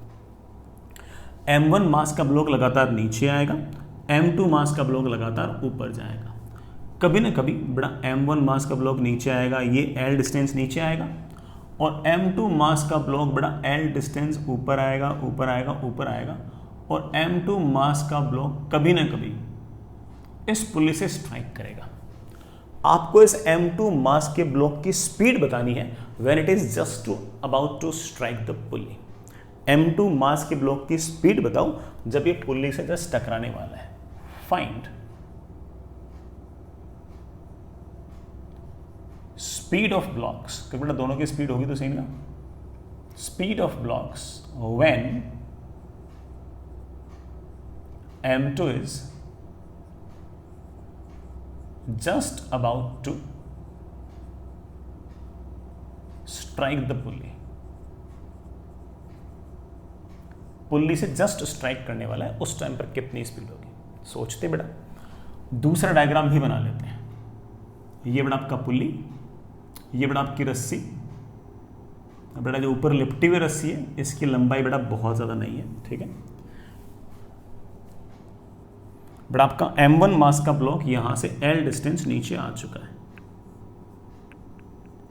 ये बेटा l डिस्टेंस नीचे आ चुका है, और इसकी स्पीड मान लेते हैं बेटा v है। ये m2 मास का ब्लॉक बेटा ऑफ कोर्स l डिस्टेंस ऊपर जा चुका है, और इसकी स्पीड बेटा v, पूरी रस्सी बेटा नीचे की तरफ आ रही है, इसकी स्पीड भी v। फेयर इनफ, कोई बहुत बड़ा काम तो नहीं बेटा, ठीक है, ऐसी कहानी बेटा। अच्छा बढ़िया, पूरे सिस्टम में बेटा कौन से फोर्सेस हैं? आप बोलोगे सर रस्सी में टेंशन है, लेकिन वी नो दैट कि वो एक तरह इंटरनल फोर्स है और उसका नेट वर्डन तो जीरो ही आएगा। हिंज फोर्स वगैरह का बड़ा कोई वर्डन है नहीं, बड़ा पुल्ली स्मूथ है, कोई फ्रिक्शन नहीं है, सिर्फ और सिर्फ ग्रेविटेशनल फोर्स है। ग्रेविटेशनल फोर्स एक कंजर्वेटिव फोर्स है, ठीक है ना। पुल्ली ने किसी प्रकार का वर्डन किया ही नहीं बेटा, स्मूथ है। तो हम पूरे के पूरे सिस्टम पर टोटल मैकेनिकल एनर्जी कंजर्वेशन कर सकते हैं। मैं फिर से बोल दूं बेटा, टोटल मैकेनिकल एनर्जी किस पर कंजर्व कर सकते हो? पूरे सिस्टम पर, m1 plus m2 plus m पर। M1 मास का ब्लॉक, M2 मास का ब्लॉक और ये M मास की जो रस्सी है, इन तीनों का मिलाकर टोटल मैकेनिकल एनर्जी कंजर्व करूंगा, तभी तो बड़ा ये बोल पाऊंगा कि ये जो टेंशन वगैरह इनका वर्क डन, एक पर पॉजिटिव एक पर नेगेटिव, नेट जीरो आ जाएगा। करते हैं बेटा। प्लान क्या है बेटा, तुम लोग जानते हो, वी कुड इजीली से कि initial kinetic plus initial potential is equals to final kinetic plus final potential. बेटा पोटेंशियल लिखने के लिए कहीं ना कहीं बेटा हमें ग्रेविटेशनल पोटेंशियल जीरो माननी पड़ती है। तो जो इनिशियल बड़ा M1 M2 की जो हाइट थी ना, उसी को बड़ा मैंने एक तरह से रेफरेंस मान लिया है, वो थोड़ा कहीं मान सकते हो, उससे बड़ा हमारे फाइनल आंसर पर कोई फर्क नहीं पड़ेगा। यहां पर बेटा मैं एक बार ग्रेविटेशनल पोटेंशियल जीरो मान रहा हूं। सुनना बेटा, M1 मास का ब्लॉक यहां पड़ा है जहां पर ग्रेविटेशनल पोटेंशियल जी, बेटा पहले काइनेटिक लिखते हैं, पहले काइनेटिक लिखते हैं। Initial kinetic plus initial potential is final kinetic plus final potential. इसके पास इनिशियल काइनेटिक जीरो, इसके पास जीरो, पूरी रस्सी के पास भी जीरो, एक साथ लिख दूं zero.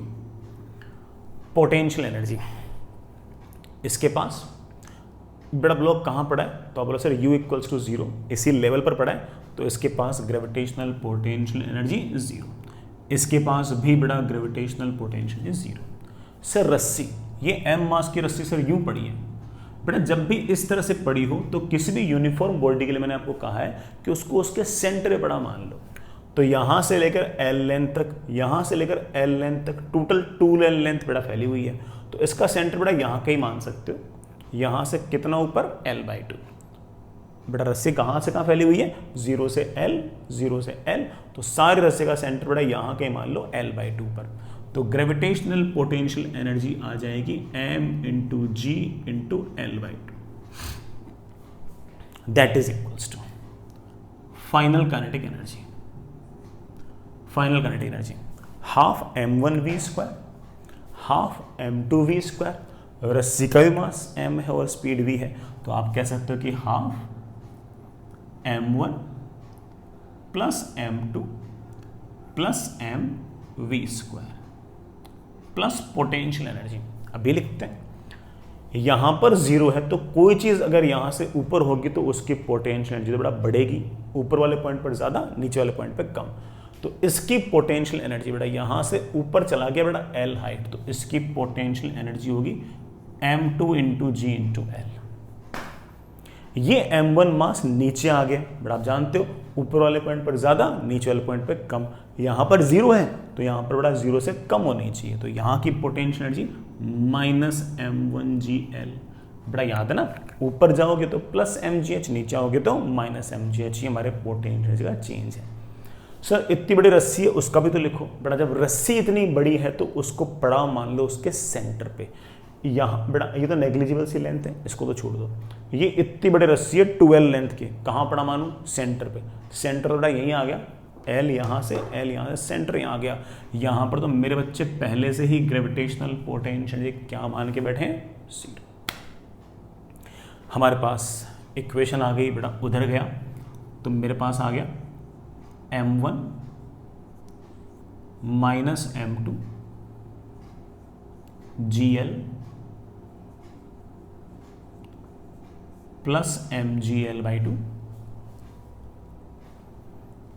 Is equals to half M1 plus M2 plus MV square. बड़ा V की वैल्यू आ गई, बड़ा देखना कितनी वैल्यू आ गई, 2 times M1 minus M2 GL plus MGL upon M1 plus M2 plus M। बड़ा बार चेक करना कोई कैलकुलेशन में दिक्कत तो नहीं है, हाँ बड़ा बढ़िया लग रहा है। ये बड़ा आपकी स्पीड आ गई, तो हम बड़ा बड़े आराम से हर एक की स्पीड इस तरह से लिख सकते हैं। ये सवाल बड़ा रिलेटिवली थोड़ा सा बेटर तो है ही है, बट आई होप तुम समझ गए होंगे। मेन काम बड़ा इसमें सिर्फ और सिर्फ रस्सी की पोटेंशियल एनर्जी लिखना था, वो मैं आपको पहले सिखा भी चुका हूँ कि रॉड हुई बेटा, कोई और बड़ा ऐसा अरेंजमेंट हो जो सिमेट्रिक हो और मास डिस्ट्रीब्यूशन यूनिफॉर्म हो, तो उसकी ग्रेविटेशनल पोटेंशियल एनर्जी लिखने के लिए आप उसे उसके सेंटर पे पड़ा मान सकते हो। तो ठीक है बेटा, आसान पड़ेगा।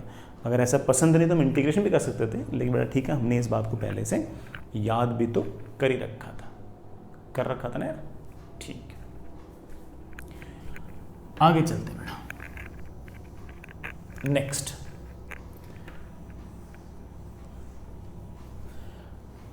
ये है बेटा अपनी total mechanical energy conservation. Next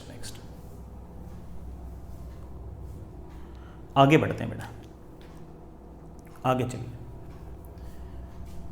next is बेटा एक छोटा सा कॉन्सेप्ट और, that is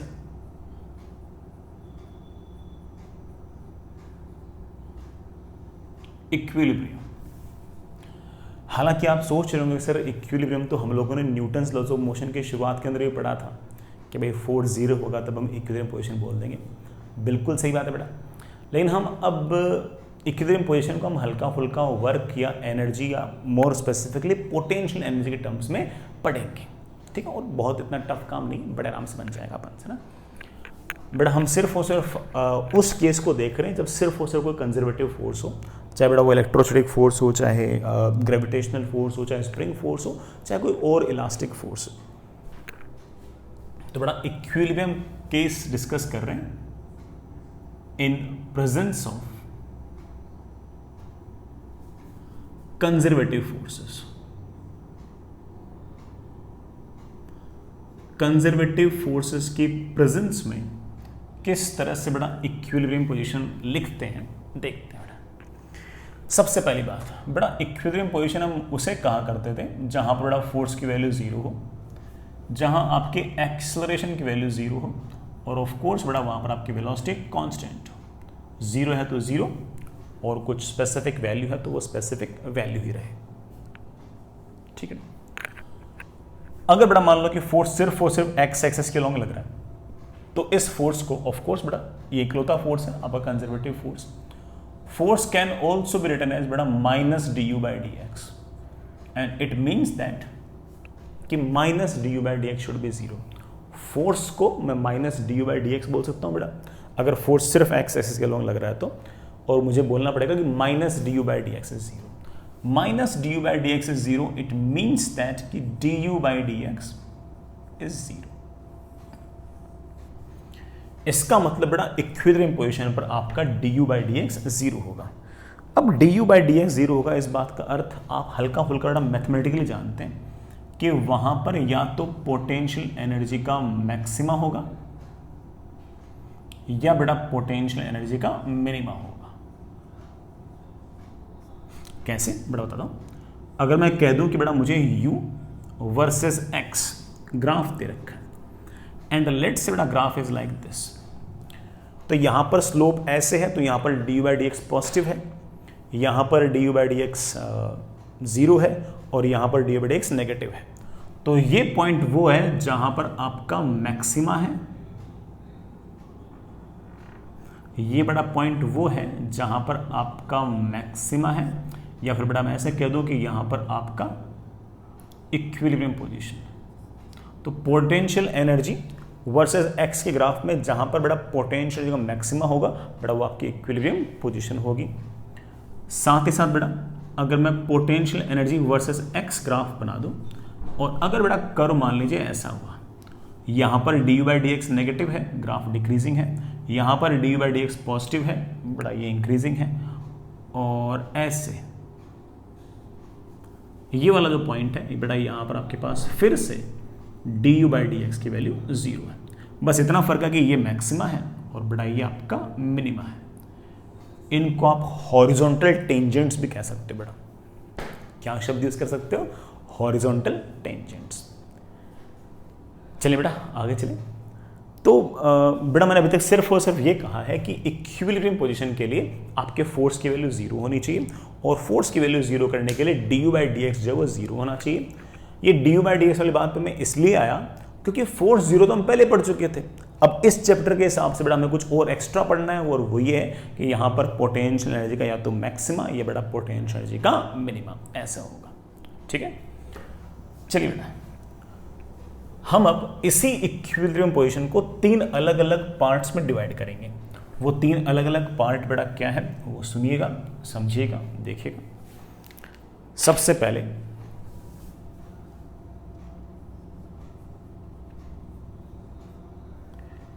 stable equilibrium position.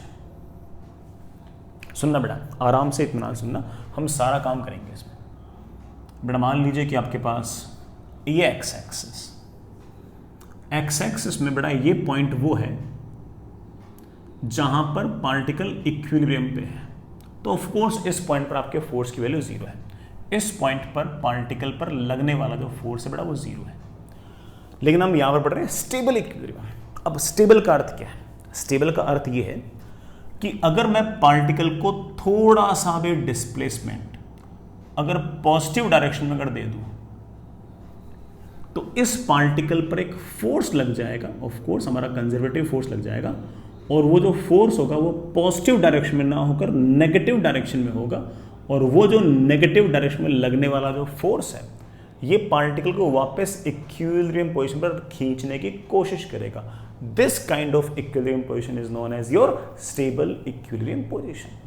अगर आपने पार्टिकल का डिस्प्लेसमेंट नेगेटिव डायरेक्शन में कर दिया तो पार्टिकल पर लगने वाला जो फोर्स है बड़ा वो पॉजिटिव डायरेक्शन में होगा, वो बड़ा पॉजिटिव डायरेक्शन में होगा, और ये जो फोर्स होगा बड़ा पार्टिकल को वापस उस इक्विलिब्रियम पोजीशन में लाने की कोशिश करेगा। तो अगर मान लीजिए कि पार्टिकल यहां पर है तो नेट फोर्स 0 है, यहां से इधर डिस्प्लेस किया तो नेट फोर्स इधर लग जाएगा, अगर आपने इधर डिस्प्लेस किया तो नेट फोर्स इधर लग जाएगा। कुल मिलाकर पार्टिकल पर फोर्स ऐसे लगेगा कि वो फोर्स जो है बेटा पार्टिकल को वापस इक्विलिब्रियम पोजीशन में लाने की पूरी कोशिश करे। This kind of equilibrium position is known as बेटा क्या? Stable equilibrium position. Fair enough. इतनी सी बात बेटा, अगर सिर्फ और सिर्फ डेफिनेशन वाइज बात करें तो स्टेबल इक्विलिब्रियम पोजीशन की इतनी सी बात है। तो बड़ा लिखना, stable equilibrium position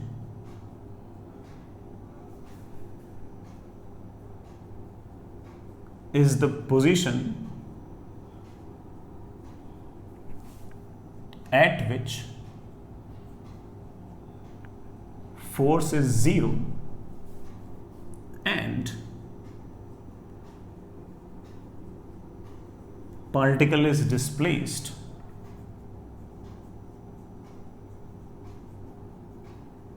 from it, then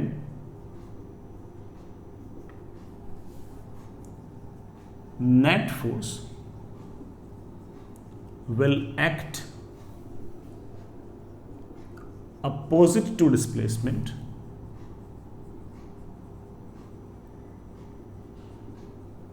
and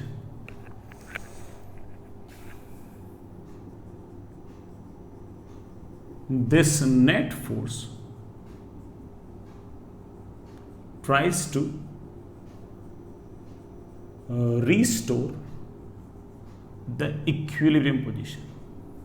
बेटा रीस्टोर का अर्थ समझिए ना, जो नेट फोर्स है बेटा पार्टिकल को वापस उस पोजीशन में लाने की कोशिश करता है।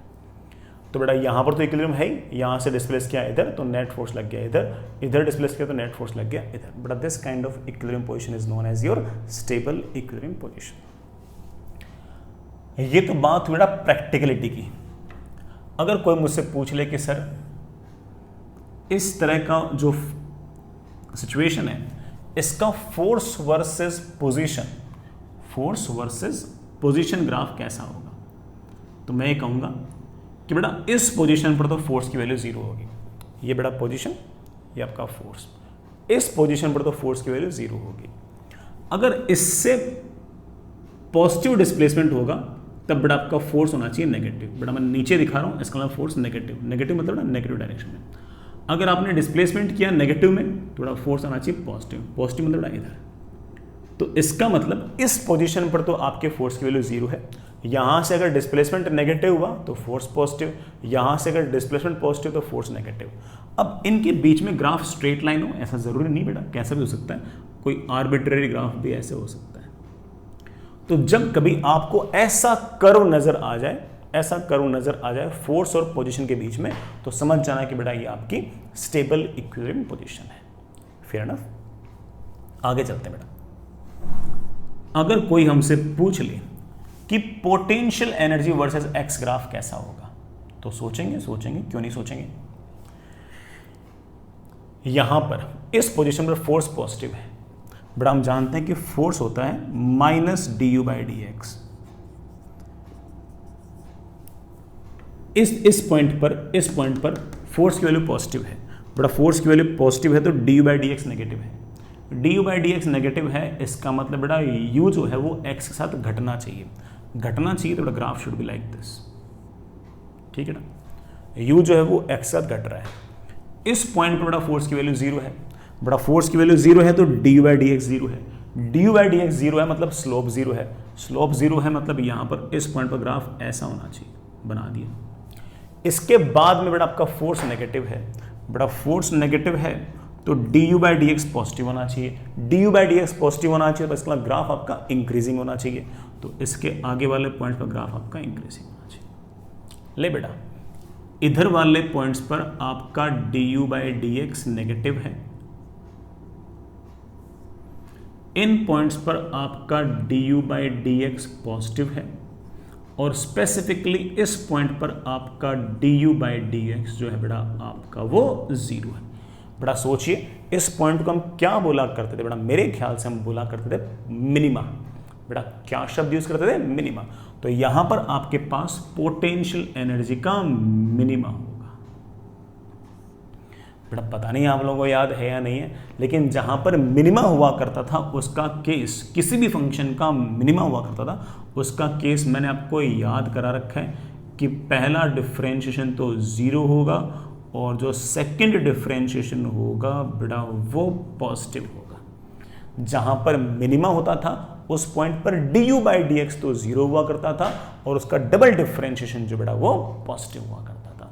बेटा अगर ये आपको याद नहीं है तो एक बार फिर से बेटा मैथमेटिकल टूल देख लेना, बेटा मैथमेटिकल टूल में सिखा रखा है बेटा आप लोगों को इस तरह से। बेटा बाकी जो रिपीटर वगैरह बच्चे बेटा उनको तो पहले से पता भी रहता है कि यार किसी भी जगह मिनिमा होता है तो पहला डिफरेंशिएशन तो 0 और सेकंड डिफरेंशिएशन वो आपका पॉजिटिव, बेटा ये आपका मिनिमम। तो जो आपका स्टेबल इक्विलिब्रियम पोजीशन बेटा वहां पर आपके पास इस तरह की कंडीशंस आएंगी, सिचुएशन ऐसी रहेगी, फोर्स और एक्स का ग्राफ मोर और लेस ऐसा होगा और बेटा पोटेंशियल एनर्जी और एक्स का ग्राफ ऐसा होगा और यहाँ पर पोटेंशियल एनर्जी का मिनिमा आएगा, बेटा पोटेंशियल एनर्जी का मिनिमा आएगा। जैसे मैं आपको दो एग्जाम्पल दूं बेटा आपको। पहला सुनना बेटा, ये स्प्रिंग, ये एम मास का ब्लॉक, स्प्रिंग का स्प्रिंग कांस्टेंट के और ये इसकी नेचुरल लेंथ। अब जरा सोचो हॉरिजॉन्टल डायरेक्शन में डिस्प्लेसमेंट के लिए ये एम मास की जो पोजीशन है ये स्टेबल इक्विलिब्रियम है या अनस्टेबल है? बच्चे वहां से स्टेबल है, यहाँ पर नेट फोर्स 0 है, एम जी नीचे नॉर्मल ऊपर। अगर मैंने डिस्प्लेस किया इस तरफ तो फोर्स लगेगा इस तरफ वापस ले आएगा, डिस्प्लेस किया इधर तो स्प्रिंग में कंप्रेशन आएगा, फोर्स लगेगा इस तरफ वापस ले आएगा। तो this position is of course equilibrium position and obviously it is your stable equilibrium position. Potential check कर लो बेटा, तो आप बोलो सर यहाँ पर पोटेंशियल लीस्ट है, इधर जाऊंगा तब भी पोटेंशियल एनर्जी हाफ के स्क्वायर बढ़ेगी, इधर जाऊंगा तब भी पोटेंशियल एनर्जी हाफ के स्क्वायर लगातार बढ़ेगी, तो यहाँ पर पोटेंशियल एनर्जी का ऑफ कोर्स मिनिमा है। मैं एक एग्जांपल और दूं बेटा, आपके पास बेटा ये हिंज से बेटा एक मासलेस स्ट्रिंग बांध रखी है मैंने ऐसे, और एम मास का पार्टिकल बांध रखा है ऐसे। अब इस तरफ सर्कल के अलॉन्ग मूव कराने के लिए बेटा इसकी जो पोजीशन है वो स्टेबल इक्विलिब्रियम पोजीशन है या अनस्टेबल? आप बोल सर स्टेबल। सबसे पहले नीचे की तरफ mg लग रहा है, ऊपर की तरफ टेंशन लग रहा है, दोनों बैलेंस हो रहे हैं। अगर मैंने इस पार्टिकल को हल्का सा इधर डिस्प्लेस किया, मान लो बेटा किया, तो mg लगेगा ऐसे, ये वाला एंगल थीटा, तो mg के दो कंपोनेंट आएंगे, ये वाला एंगल थीटा तो mg का ये वाला कंपोनेंट आएगा mg cos थीटा और ये वाला कंपोनेंट आएगा mg sin थीटा। आप इस बात को जानते हो कि mg sin थीटा का ये वाला जो कंपोनेंट है वो पार्टिकल को वापस ले आएगा इधर। अगर आप इधर डिस्प्लेस करोगे पार्टिकल वापस आना चाहेगा। इज दिस पोजीशन स्टेबल और अनस्टेबल? स्टेबल। और ये चेक कर लो कि जैसे जैसे आप लेफ्ट जा रहे हो वैसे भी ग्रेविटेशनल पोटेंशियल एनर्जी बढ़ रही है, जैसे से लेफ्ट जा रहे हो वैसे ही बढ़ रही है, राइट जाओगे तब भी बढ़ रही है। इसका मतलब इस पॉइंट पर आपकी ग्रेविटेशनल पोटेंशियल एनर्जी लीस्ट है, तो ये स्टेबल इक्विलिब्रियम पोजीशन तो है ही है और यहाँ पर आपकी पोटेंशियल एनर्जी लीस्ट है। Fair enough. नेक्स्ट इज चलिए बेटा सवाल वगैरह बाद में कर लेंगे, अभी तो हम सिर्फ और सिर्फ सिचुएशंस को समझ रहे हैं, हम बेटा सिचुएशंस को समझ रहे हैं। तो अगली इक्विलिब्रियम पोजीशन बेटा पहली स्टेबल, बेटा ऑफ कोर्स दूसरी अनस्टेबल, हेडिंग लिखिए बेटा। Next is unstable equilibrium position. सुनना बेटा, ये बेटा एक्स एक्सिस, यहां कहीं बेटा कोई पॉइंट है, इक्विलिब्रियम पोजीशन है, तो पक्की बात है कि बेटा इस पॉइंट पर तो आपका फोर्स जीरो होगा।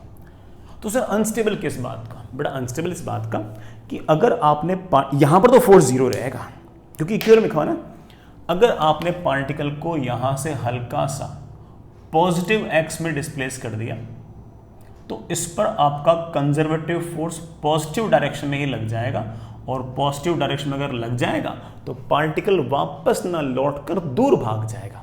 दूर भाग जाएगा तो इसे हम स्टेबल इक्विलिब्रियम पोजीशन ना बोलकर अनस्टेबल इक्विलिब्रियम पोजीशन बोलेंगे। इसी तरह से अगर आपने पार्टिकल को हल्का सा नेगेटिव डायरेक्शन में अगर डिस्प्लेस किया तो इस पार्टिकल पर फोर्स पॉजिटिव ना लगकर बेटा नेगेटिव लगेगा, और फोर्स की बेटा वैल्यू नेगेटिव, और ये जो फोर्स नेगेटिव होगा ये पार्टिकल को वापस ना लेकर दूर भगा ले जाएगा।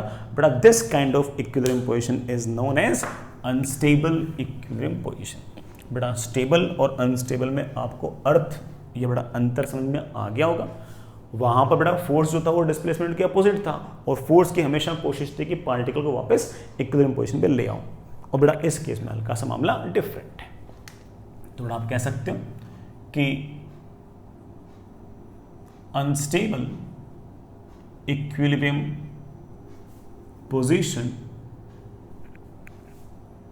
is a point at which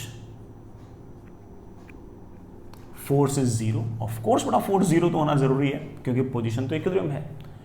At which force is zero and if particle is displaced slightly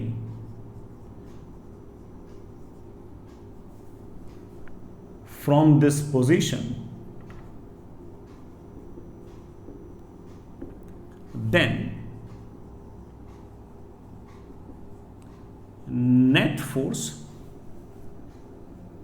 will act along displacement। बेटा जो नेट फोर्स है वो डिस्प्लेसमेंट की तरफ ही लग जाएगा, will act along displacement and the particle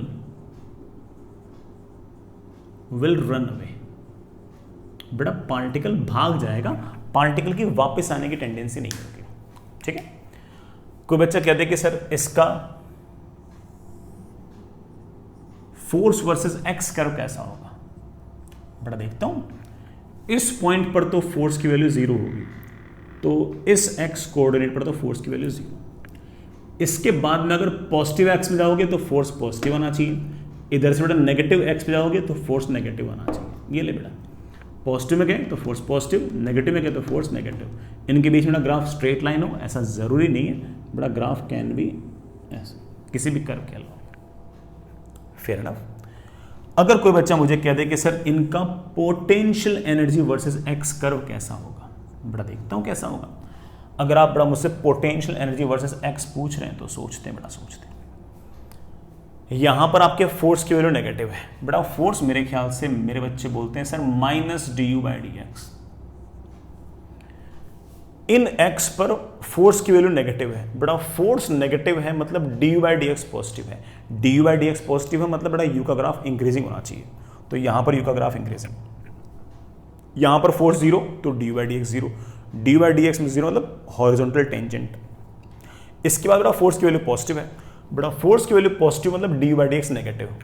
पहले इंक्रीजिंग होना चाहिए, फिर जीरो, फिर डिक्रीजिंग। बड़ा मेरे ख्याल से आप ये बोलना चाह रहे हो कि सर पहले इंक्रीजिंग फिर D by D X zero फिर आपका डिक्रीजिंग। तो आपका जो ग्राफ है it should be like this, ये आपका हॉरिजॉन्टल टेंजेंट, इधर वाले केस में बेटा आपका जो du/dx है बेटा ये पॉजिटिव है, यहाँ पर तो ऑफ कोर्स आपका du/dx जो है बेटा वो 0 है और यहाँ आपका du/dx नेगेटिव है। मेरे बच्चे बोलेंगे सर इसको मैं जानता हूँ, ये तो हमारा मिनिमा सॉरी मैक्सिमा है, this position is of course maxima.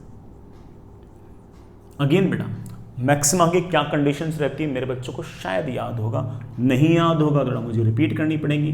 पहली कंडीशन है कि du/dx 0 होना चाहिए और दूसरी कंडीशन बेटा मैक्सिमा की आप लोग जानते हो कि इस पॉइंट पर आपका डबल डिफरेंशिएशन बेटा क्या होना चाहिए, नेगेटिव होना चाहिए। ये बेटा आपकी अनस्टेबल इक्विलिब्रियम पोजीशन है बेटा, ये आपकी अनस्टेबल इक्विलिब्रियम पोजीशन बड़ा, ये आपके unstable equilibrium position. Fair enough. जैसे बेटा मैं एग्जांपल लूं, बेटा कोई इन्वर्टेड कप है ऐसे, ठीक है, और उसके ऊपर ही ऊपर बेटा स्मूथ कप है, ऊपर ही बेटा ने एक m मास का पार्टिकल रख दिया, तो ऑफ कोर्स नीचे की तरफ mg आएगा, ऊपर की तरफ नॉर्मल आएगा बेटा। ऊपर का नीचे का बेटा इन्वर्टेड कप था, उसके ऊपर ही ऊपर बेटा अपन ने ऐसे कोई पार्टिकल रख दिया, net force is 0, equilibrium position तो है, लेकिन स्टेबल है या अनस्टेबल है। तो बच्चे बोलते हैं अनस्टेबल, स्टेबल का पता तब चलेगा जब एक बार मैं पार्टिकल हल्का सा डिस्प्लेस कर दूं। तो डिस्प्लेस करूं, अगर मैंने इस पार्टिकल को हल्का सा डिस्प्लेस कर दिया, मान लो बेटा मैंने हल्का सा यहाँ पार्टिकल को रख दिया, यहाँ रख दिया बेटा, मान लें कि ये वाला एंगल थीटा, तो जैसे मैंने यहाँ रख दिया तो mg ऐसे, ये वाला एंगल थीटा, mg के दो कंपोनेंट आएंगे, ये mg cos थीटा, ये आएगा आपका mg sin थीटा, ये आपका नॉर्मल और mg cos तो ठीक है बेटा, मैनेज जाएंगे। ये जो mg sin थीटा ये किस चीज के लिए रेस्पॉन्सिबल है, इस पार्टिकल को इक्विलिब्रियम पोजीशन पर वापस लाने के लिए रेस्पॉन्सिबल है या इस पार्टिकल को दूर भगा रहा है। आप बोले सर दूर भगा रहा है, बेटा दूर भगा रहा है तो ये स्टेबल इक्विलिब्रियम पोजीशन या अनस्टेबल इक्विलिब्रियम पोजीशन, तो आप बोलोगे सर इस पॉइंट पर इक्विलिब्रियम पोजीशन थी, यहां से अगर हल्का सा डिस्प्लेस किया धड़ाम से नीचे आ जाएगा, यहां से इधर डिस्प्लेस करूंगा धड़ाम से नीचे आ जाएगा, तो ये वाली पोजीशन कैसी हुई, अनस्टेबल इक्विलिब्रियम पोजीशन। दूसरी बात बेटा देखो, यहां पर आपकी पोटेंशियल एनर्जी मैक्सिमम है, वर्टिकल कप है तो यहाँ पर पोटेंशियल एनर्जी बेटा सबसे ज़्यादा होनी चाहिए, ग्रेविटेशनल पोटेंशियल, नीचे आओगे ग्रेविटेशनल पोटेंशियल एनर्जी घटेगी, नीचे आओगे ग्रेविटेशनल पोटेंशियल एनर्जी घटेगी, तो ऑफ कोर्स बेटा यहाँ पर ग्रेविटेशनल पोटेंशियल एनर्जी का क्या है बेटा, मैक्सिमा है, सबसे ज़्यादा है। तो I hope you get the point. मैं क्या कहना चाह रहा हूँ कि आप हमेशा देखना और इस बात को बेटा नोटिस करना कि स्टेबल इक्विलिब्रियम पोजीशन पर आपके पास पोटेंशियल एनर्जी का मिनिमा आएगा, अनस्टेबल इक्विलिब्रियम पोजीशन पर आपके पास पोटेंशियल एनर्जी का मैक्सिमा आएगा। ठीक है बेटा, और हम है ना, ठीक है बेटा, इसके सवाल भी करेंगे, अगली क्लास में करेंगे, आज थोड़ा नहीं पाएंगे, अगली बार करेंगे। एक छोटा सा और डिस्कस कर लूँ बेटा, हालांकि ये बहुत ज़्यादा नहीं आएगा बेटा, दैट इज न्यूट्रल इक्विलिब्रियम बेटा, न्यूट्रल इक्विलिब्रियम। न्यूट्रल इक्विलिब्रियम में एग्जांपल से बोलता हूँ बेटा, मान लो कि आपके पास एक हॉरिजॉन्टल सरफेस बेटा ऐसे, ठीक है, हॉरिजॉन्टल सरफेस है और इस हॉरिजॉन्टल सरफेस पर मैंने एक m मास का ब्लॉक रख दिया, इस m मास के ब्लॉक पर mg नीचे लग रहा है और नॉर्मल ऊपर, net force is 0, this is equilibrium position. अगर मैं पार्टिकल को अब मैं चेक करना चाह रहा हूं कि बेटा ये स्टेबल है या अनस्टेबल है, तो मेरे बच्चे बोले सर हल्का सा डिस्प्लेस कर दो इसको, मैंने बेटा हल्का सा डिस्प्लेस कर दिया हॉरिजॉन्टल डायरेक्शन में, तो जैसे हॉरिजॉन्टल डायरेक्शन में डिस्प्लेस कर दिया, यहां पर भी नीचे की तरफ mg, ऊपर की तरफ normal, net force again is 0। तो हल्का सा डिस्प्लेस करने के बाद पार्टिकल के पास, इस ब्लॉक के पास ना तो वापस आने की टेंडेंसी है ना ही दूर जाने की टेंडेंसी है। अगर मैं इस पार्टिकल को हल्का सा, इस ब्लॉक को हल्का सा लेफ्ट में डिस्प्लेस कर दूंगा, तब यहाँ पर नीचे mg, ऊपर नॉर्मल, ये भी इक्विलिब्रियम है, ये भी इक्विलिब्रियम है।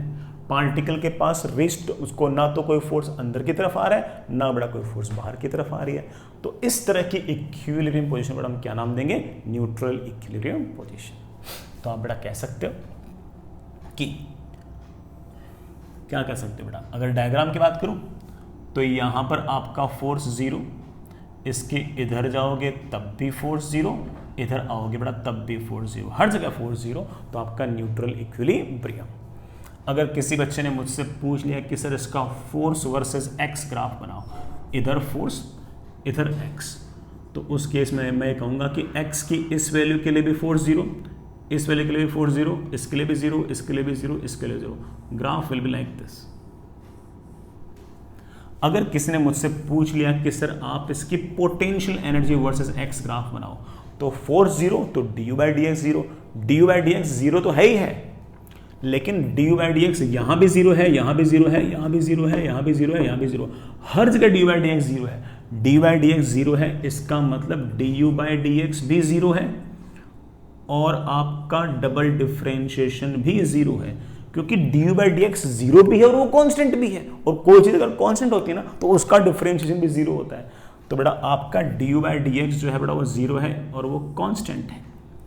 तो बेटा graph should be like this, यहाँ भी D by D X zero, यहाँ भी जीरो, यहाँ भी जीरो, यहाँ भी जीरो, मतलब हर जगह बेटा पोटेंशियल एनर्जी सेम होगी। आप चेक कर सकते हो बेटा हर जगह आपकी पोटेंशियल एनर्जी सेम है। आई होप यू बेटा यू गेट द पॉइंट।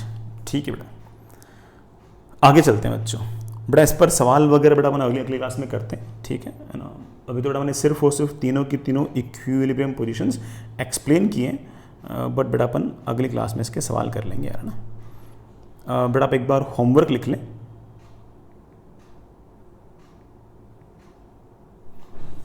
बेटा आप इसमें सब होमवर्क लिख लें।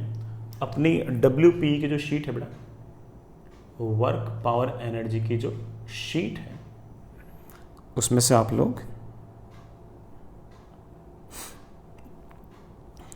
मैं बेटा सेक्शन C तक तो दे ही चुका था आप लोगों को, है ना। तो आप बेटा एक्सरसाइज 1 पार्ट 1 पार्ट 2, एक्सरसाइज 1